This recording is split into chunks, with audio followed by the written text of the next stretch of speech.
A paz do Senhor, meus queridos irmãos, Deus vos abençoe em nome de Jesus Cristo e agradeço a Deus mais essa oportunidade nesse canal do YouTube.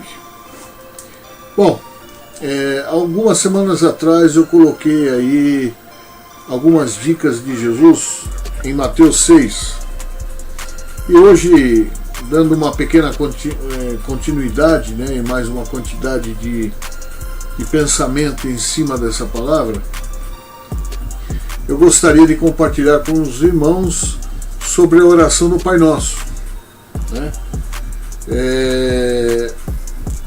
Eu disse no vídeo anterior que nós não precisamos orar o Pai Nosso, porque isso foi um modelo de oração que Jesus deixou para nós, para orientar de que forma.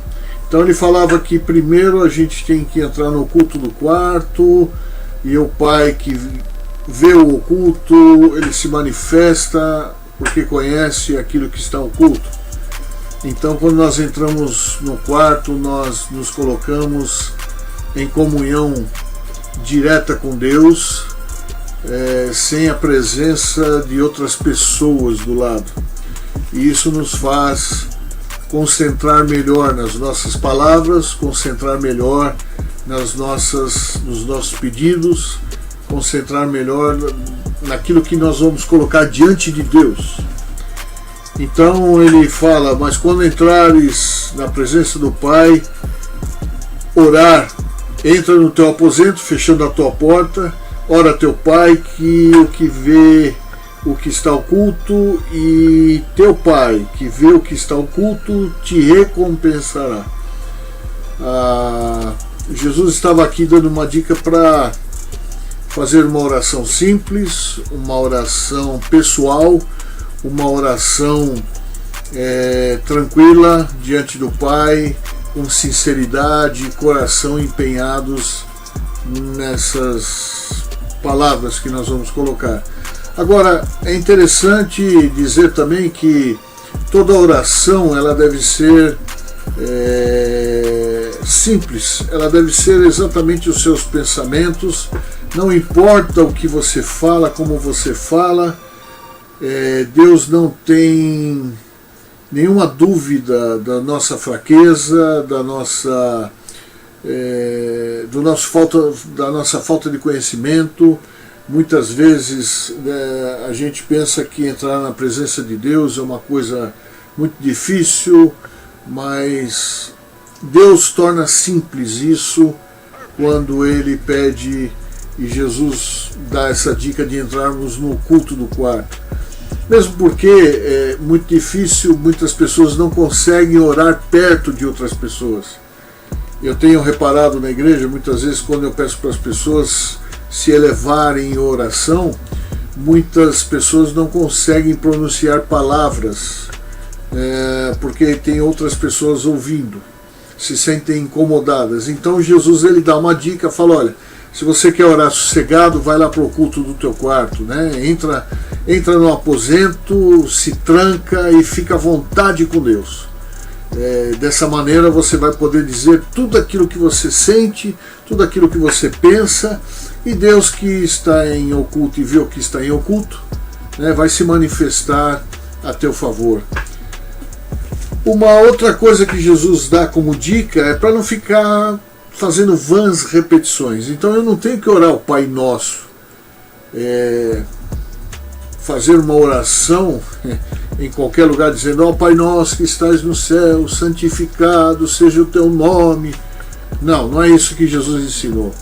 Mas ele estava dando um modelo de oração, né? Muitas vezes a oração ela começa até em silêncio.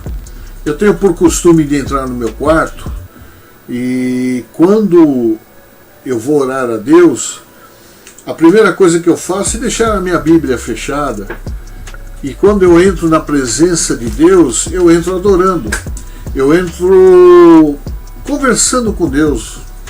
Então, para você ter uma ideia, eu tenho de costume falar: Senhor, eu vim aqui, não sei como é que eu vou colocar as palavras diante do Senhor. Eu sou uma pessoa difícil, eu sou uma pessoa que muitas vezes não sabe colocar as palavras. Então, Senhor, atente à voz do meu coração.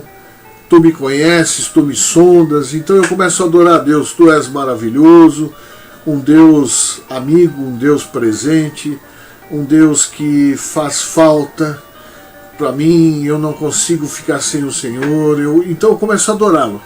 Adorá-lo. Não fico repetindo palavras da Bíblia, porque Deus conhece a Bíblia e não precisa que a gente repita as palavras da Bíblia para Ele.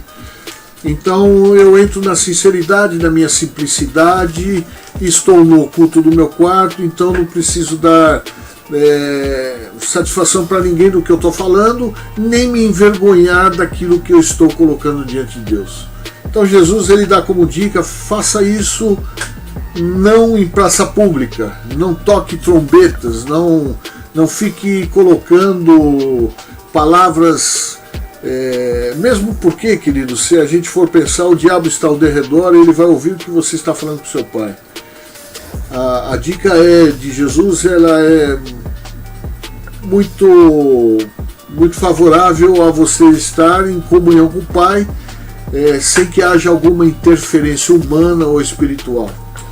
Bom, enfim, continuando aqui, orando, não useis de vãs repetições. Outra dica que Jesus dava é para a gente não ficar colocando o mesmo pedido, as mesmas coisas, como se Deus não estivesse escutando, como se Deus não tivesse prestado atenção, como se Deus não conseguisse entender o que você estava falando, né? Então as vãs repetições demonstram que nós não confiamos nas próprias palavras que colocamos diante de Deus e principalmente não confiamos que Ele tenha nos escutado. Então quando eu repito, que eu fico repetindo, é como se eu estivesse usando, das palavras repetidas para fazê-lo entender. Você entendeu, Deus? Olha, está aqui, o meu pedido é esse, o senhor entendeu? O senhor está entendendo o que eu estou querendo? É isso aqui, Senhor, o senhor está me entendendo? Então não precisamos fazer vãs repetições, a gente só precisa realmente falar uma vez com Deus e confiar de que Ele nos ouviu e confiar que ao seu tempo Ele o fará. Amém? E Ele fala para a gente, e outra dica aqui, Jesus deixou outra dica de como seria esse modelo de oração. Agora, olhando para o Pai Nosso, né? Todos nós conhecemos essa oração, ela é muito comum, né? As pessoas oram, eu vejo em funeral se ora o Pai Nosso, quando nasce uma criança, ora-se o Pai Nosso, quando há um ajuntamento numa solenidade, a gente vê orar o Pai Nosso. Quando a gente vê aí uma reunião, numa festa, ora o Pai Nosso. Então, esse modelo de oração não precisa ser executado o tempo todo. O que Jesus dá como dica aqui, ele fala: portanto, vós orareis assim. Entenda isso, vós orarei assim: Pai nosso que estás nos céus, Pai nosso que estás no céu. Então você tem que pensar o quê? Esse modelo de oração que Jesus está dando, ele está dando um conceito. Olha, você vai orar ao seu Criador, aquele que você não vê, aquele que você não toca, aquele que você não sente. Então você vai orar para o Santo, né? Para o Espírito Santo. Você vai orar para o Deus que você não vê, que você não toca, que não sente, porque ele faz essa separação, que está no céu. Não é que está no céu, é que Deus está conosco, mas você não vê. Então, quando eu converso com alguma pessoa, eu gosto de olhar nos olhos e eu enxergo essa pessoa, vejo a maneira como ela se comporta diante das minhas palavras, ela tem uma reação, ela responde. E Deus não é assim. Deus não é assim. Ele não responde de imediato. Quando ele responde da maneira dele. Ele faz com que a gente compreenda a resposta dele, mas Deus está no céu, ou seja, Deus não é perceptível pelo olho humano, não é tocado pelas mãos humanas, ok? Então ele deixa esse modelo, essa dica, que Deus está num estado totalmente diferente do nosso. Nós somos carne, né? E Deus é Espírito e Santo. Uma outra coisa aqui que Jesus, continuando, dá como modelo, depois de que ele faz essa relação nós terra, ele no céu, ou nós no estado carnal e ele no estado espiritual, ele diz assim, ele continua: santificado seja o teu nome. Quando ele fala santificado seja o teu nome, essa palavra no hebraico significa separado, ele diz para a gente ter o cuidado de separar Deus das nossas emoções, separar Deus da nossa raiva, da nossa ira, do nosso entendimento. Então Deus tem que ser separado nesse momento. Por quê? Porque Deus é o nosso Criador, é o nosso Senhor, é o nosso Deus, e ele deve ser separado de todo e qualquer sentimento humano. Deus não se trata com sentimentos humanos. A verdade é que a Bíblia diz que nós discernimos Deus em espírito, quando estamos no espírito, né? Eu costumo dizer para as pessoas que eu creio nisso, não quero dizer que você tem que crer nisso, amém? Mas eu creio nisso. As pessoas são elas são seres trinos, né? Então ela tem corpo, alma e espírito. Então eu tenho o corpo físico, aquilo que se vê, aquilo que nasce, aquilo que morre, tem um tempo, né? Eu tenho a minha alma, que é o centro da minha vontade, é um centro nervoso, onde se identifica o meu caráter, a minha personalidade, onde eu existo, né? Na alma, eu existo, eu sou um ser vivente, então eu existo. E o que me difere dos outros seres viventes é o espírito. E o espírito que não é meu, é o espírito que é de Deus, uma pequena porção que ele colocou em nós, do qual pode-se dizer que seria o sopro de vida, né? Porque em Deus está a vida, ok? Então esse pequeno pedacinho de Deus, que quando a gente morre volta para Deus, é aonde nós podemos dizer que seria aquela divisão entre da alma e do espírito. Essa foi colocado por Deus justamente para você ter comunhão com Ele, para você poder discerni-lo. Ninguém discerne Deus senão no Espírito. Mas no que Espírito? O Espírito que Deus me deu por um tempo, enquanto eu vivo aqui, para conseguir ter essa comunhão. Como é que eu posso ter comunhão com Deus se eu não tiver uma parte dele, né? Uma pequena porção do Espírito dele? Como é que eu vou ter comunhão com Ele? Eu não conseguiria discerni-lo. Então eu só posso discerni-lo porque eu tenho uma parte de Deus. Então, quando eu me santifico, eu me separo, quando eu santifico Deus, eu separo de toda essa coisa humana, né? Nós conseguimos então ter comunhão com Ele nessa pequena porção do nosso espírito que foi nos emprestado por Deus, porque quando nós morremos, a própria palavra diz que esse espírito volta para Ele, e aí sim seremos transformados num corpo de glória, e bem semelhante a Deus, para podermos vê-lo como Ele é.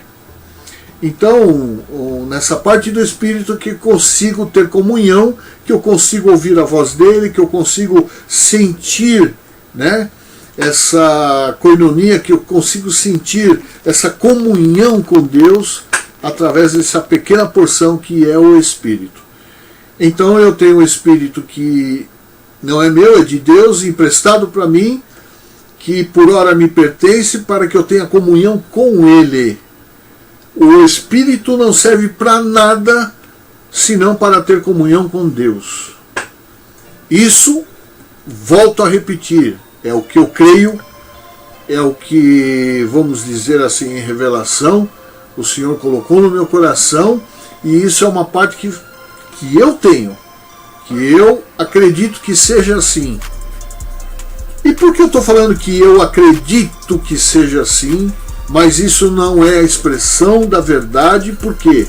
Porque nós conhecemos Deus em parte, nós não conhecemos totalmente. Então, o único pensamento lógico que eu tenho para pensar no meu espírito, não é que eu tenho um espírito que um dia Deus vai salvar esse espírito, não salva a alma, não salva. Não, ele veio salvar o mundo, ou seja, o mundo que tem seres viventes. Eu sou um ser vivente que tem o corpo e alma. Então o Luciano está caracterizado na sua própria alma, ali ele tem o caráter, a personalidade dele, ele tem os sentimentos dele, aonde ele pode ter todas as emoções, mas a minha comunhão com Deus parte dessa porção do Espírito que Deus colocou dentro de mim. E é aí que eu encontro vida. Que disse Jesus? Eu sou o caminho, a verdade e a vida. Amém? Então, esse Espírito, né, que tem comunhão com o Espírito Santo, é de Deus, emprestado para mim, até que eu vá transformado, viver com o Pai eternamente e assim por diante. Isso, volto a repetir, sou eu que creio, você não precisa crer nisso. Você tem que ter a sua própria convicção, você tem que crer e pedir a Deus que Ele te dê todas as ferramentas para crer no que é preciso crer. Amém? Deus trabalha com cada pessoa diferente.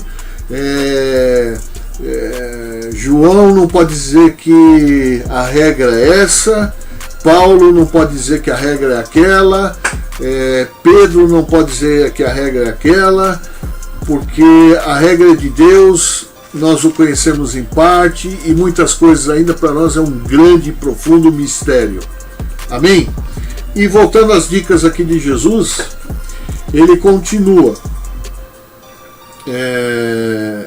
dizendo o seguinte: depois de santificado seja o teu nome, ele dá uma outra dica. Diga assim: venha o teu reino e seja a tua vontade feita, tanto na terra como no céu. Aqui Jesus, ele só está querendo dizer o seguinte: você tem que dizer a Deus o seguinte: seja meu Senhor, seja meu governador, eu me dobro a ti, me entrego a ti e me entrego à sua vontade, me entrego exatamente a sua vontade dentro do seu plano desde a fundação, desde quando eu fui formado no ventre da mãe até o final dos meus dias, seja feita a tua vontade. Então Jesus está dando uma dica para a gente olhar para Deus e reconhecê-lo como o Senhor, como Deus que é, e dizer: olha, governa a minha vida. Em outra instância, Jesus fala: olha, sem mim nada podeis fazer. Então, é verdade, sem Deus a gente não consegue fazer nada. Se eu não tenho essa porção do Espírito, eu não consigo ser nada. Eu não consigo ter comunhão com Deus, nem discerni-lo. Se com essa porção já está difícil, muita gente não consegue entender o que Deus é, não consegue entender a graça, não consegue entender o juízo, não consegue entender a Bíblia, não consegue entender a finalidade de ser uma igreja na terra, não consegue entender muitas coisas já com essa porção do Espírito, você imagina sem ela, né? Jesus aí continua. Então, depois de pedir para ele governar a vida e a vontade dele ser absoluta, né? Lembre-se, a vontade de Deus tem que ser absoluta e não obsoleta. Amém? Ele continua dizendo assim: o pão nosso de cada dia nos dai hoje. É como se Jesus fizesse uma menção. Lembra lá no deserto que Deus derramava o maná a cada dia, e ainda falava para não guardar, porque a cada dia ele queria suprir. Então, quando a gente fala, olha, a gente tem que lembrar de que Deus supre todas as nossas necessidades, que Deus está pronto a nos atender em tudo aquilo que precisamos. Ele sabe do que nós precisamos. Do que nós precisamos, não precisamos pedir, porque Deus conhece tudo que nós precisamos. Então Jesus está falando: o pão nosso de cada dia nos dai hoje.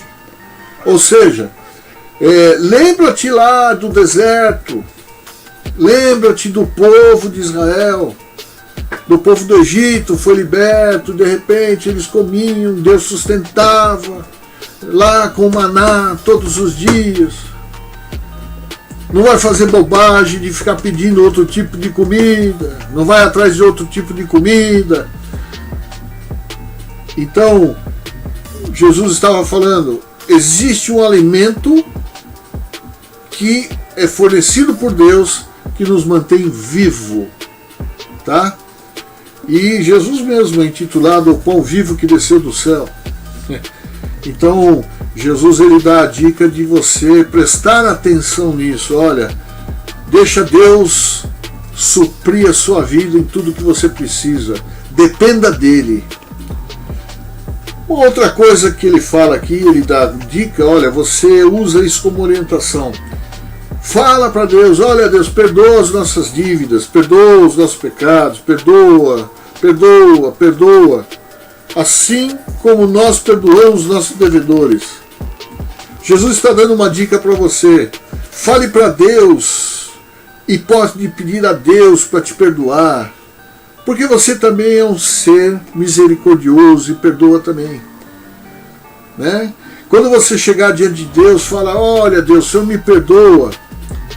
Mas sabendo de que você também perdoa as pessoas, de que você perdoa, e que você tem um coração perdoador, que você tem um coração misericordioso, que você tem um coração que tem saídas para a vida, que você não é rancoroso, que você não é uma pessoa que fica guardando e atribui mal por mal.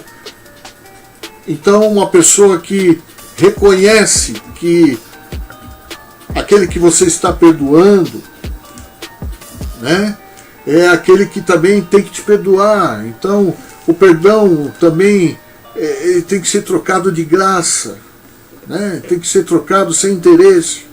O perdão tem que ser fornecido não de boca, mas de coração.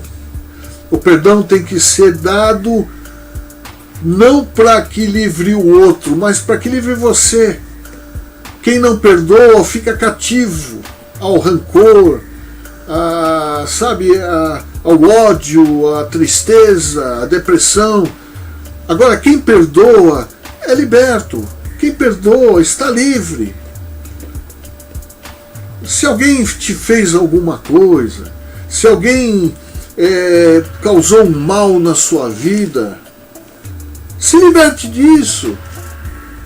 Ele não pode dar outra coisa. Ele está dando o que ele aprendeu a dar, o que ele tem para dar. Então, você tem que perdoar. Se você pode dar coisas melhores, se você pode ser melhor do que ele, entenda, tenha misericórdia e perdoa. Então, quando você chegar diante de Deus, é o mesmo entendimento que Deus tem de você, de mim, de qualquer um de nós. Ele fala assim, olha, eu tenho que perdoar porque ele é fraco, eu tenho que perdoar porque ele é errante, porque ele é pecador, porque ele é humano.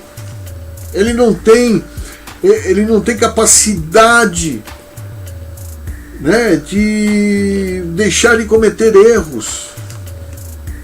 Ele não é santo. Então Deus perdoa. Agora, da mesma proporção que Deus nos perdoa, precisamos entender que nós temos que perdoar também. É lógico que não vai se comparar ao perdão de Deus, mas nós temos que perdoar também. Amém? Então perdoa as nossas dívidas, assim como nós perdoamos nossos devedores. E não nos induz à tentação. Uma outra dica que Jesus dá aqui. Chega para Deus, fala assim: Senhor, não deixa. Aqui induzir não significa que Deus vai te levar para ser tentado, como levou Jesus no deserto. Não, não é isso. Jesus está lembrando, inclusive, quando o Espírito Santo o levou para ser tentado no deserto. Isso não foi uma indução, isso foi uma preparação para Jesus. Jesus tinha um ministério, Jesus tinha que morrer na cruz, Jesus precisava enfrentá-lo a si próprio, precisava se enfrentar, porque não existe diabo maior do que aquele que está dentro de nós. Nós temos demônios que nós criamos, que nós alimentamos dentro de nós. Também existem demônios ao derredor, são anjos caídos e tudo mais. Mas esses, quando você tem Cristo, não te causam mal.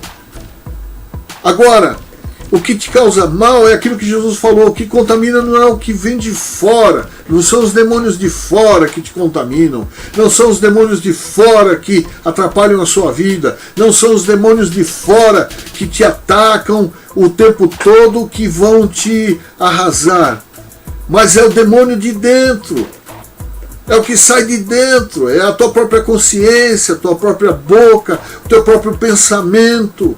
Então todas essas coisas te causam mal, porque está enraizado. A Bíblia fala da raiz de amargura. O câncer, ele é psicossomático. A maioria das doenças graves são psicossomáticas. Por quê? Rancor, semente de ódio, coisas que você não liberou dentro do seu coração, na sua mente. Então você passa a sofrer o agravo e o teu corpo passa a sofrer o agravo dessas coisas que você não conseguiu liberar, que você não conseguiu expurgar de dentro de você. Jesus fala: e conhecereis a verdade vos libertará. Que verdade? A verdade daquilo que eu sou, a verdade daquilo que eu tenho, daquilo que eu carrego. Quando eu leio a Bíblia, eu tenho que me enxergar nela. Eu tenho que estar inserido, circunscrito nela. E aí, quando eu começar a me enxergar na Bíblia, eu começo a me libertar. Então Jesus estava falando: Deus não nos induz à tentação, quer dizer, não deixa eu ser tentado mais do que eu posso. Não permita que a tentação que Jesus sofreu, ela é muito forte para mim. Não permita que eu seja tentado mais do que eu possa suportar. Aí ele fala: mas livra-nos do mal. Que mal? O mal que está dentro de nós. O mal nunca está no outro. O mal do outro faz mal para ele mesmo. O mal que está em nós faz mal para nós. Então, quando eu não consigo administrar o bem de Deus na minha vida, só sobra o mal. Porque nós somos maus. Nós não temos a capacidade de ser bons, a não ser que Deus opere na nossa vida. E quando Deus estiver circunscrito no nosso coração, quando Ele estiver enraizado no nosso coração, aí é que nós vamos ser abençoadores, abençoados e assim. Porque a bênção é a ação do bem de Deus na nossa vida. E através das Escrituras, através da palavra, eu não tenho que ficar discernindo Deus teologicamente, não, eu tenho que ficar discernindo Deus no Espírito. Foi para isso que Ele me deu uma porção do Espírito dele, para poder aprender dele, o que dele vem para mim. Não nos induz à tentação, não deixe eu ser tentado mais do que eu posso, mas livra-me do mal que está dentro de mim, porque teu é o reino. Aí ele volta, porque lembra lá em cima o que eu falei? Venha a nós o teu reino. Então porque teu é o governo agora dessa terra aqui, desse coração, o Senhor que é o governador. Então não deixa, me livra do mal, porque o Senhor é dono de uma terra que tem que trazer o bem, não ficar vivendo em cima e rolando em cima do mal. Então, porque teu é o reino e o poder. O que é poder? Tudo posso naquele que me fortalece. O poder de Deus estando agindo na minha vida, eu tudo posso. Porque Ele é poderoso. É poderoso para me livrar, para me santificar, para me ajudar a caminhar nos pensamentos dEle. E a glória? Porque teu é o reino, o poder é a glória. Sim, a glória. A glória é só de Deus. E Deus é glorificado no Filho, em Jesus Cristo, não em nós. E Jesus sim é glorificado em nós quando nós entendemos as suas dicas, quando nós entendemos a sua palavra, quando nós dizemos amém, Jesus, amém, Jesus. O Senhor falou, o Senhor ensinou, o Senhor mostrou e eu aprendi. Quando nós dizemos amém às Escrituras, aquilo que Jesus está nos ensinando, nós glorificamos Jesus e Jesus glorifica o Pai. Porque Deus só é glorificado em Jesus, não em nós. E aí ele sela com amém, assim seja. Jesus estava dando uma dica, sela, dizendo, seja conforme as minhas palavras. Seja conforme esta oração, Senhor. Faze tudo ao meu favor, porque eu sou fraco, dependente, eu necessito de Ti. Graças a Deus que a minha salvação, Senhor, não depende de mim, depende do Senhor. A minha parte é crer em Ti, a minha parte é crer nessa salvação, é crer na Tua palavra. A minha parte é crer que o Senhor não morreu à toa por mim, que eu tenho jeito, que eu tenho condições de evoluir na Tua palavra, eu tenho condições de crescer na Tua palavra, e principalmente crescer na graça. Ou seja, o que é crescer na graça? É cada vez mais me envolver nela, entender a graça de Deus. A graça é um favor merecido? Não, é um favor imerecido, quer dizer, nós não merecíamos tudo que Deus é, tudo que Deus faz, tudo que Deus tem para nós. É muito fácil eu ver as palavras assim de certos crentes por aí. Não, eu determino o quê? Já está tudo determinado por Deus. Se você vê em Eclesiastes, há um tempo para todas as coisas, já está tudo determinado. Tempo de plantar, tempo de colher, tempo de falar, tempo de ficar quieto, já está tudo determinado. Eu não tenho que determinar nada. Eu só tenho que determinar é que o meu coração fique na presença de Deus em espírito e em verdade. Isso que eu tenho que determinar. Eu tenho que olhar no espelho do meu banheiro e dizer assim, cara, você tem um Deus maravilhoso. Ouve Ele, se Ele é Deus para você, obedece Ele, siga as suas palavras, siga as dicas de Jesus. Oh meu Deus, que maravilhoso é! Eu sinto uma unção tremenda de Deus aqui, eu sinto uma presença tremenda de Deus aqui, e eu tenho certeza que você está sentindo uma unção e a presença de Deus tremenda na sua vida. Diga não à religiosidade, diga sim a Jesus, ouve as dicas dele e sê tu uma bênção, querido, em nome de Jesus. Fica aí essas dicas em Mateus 6 e medite mais, porque Deus pode te dar muito mais. O que eu falei aqui não é nada.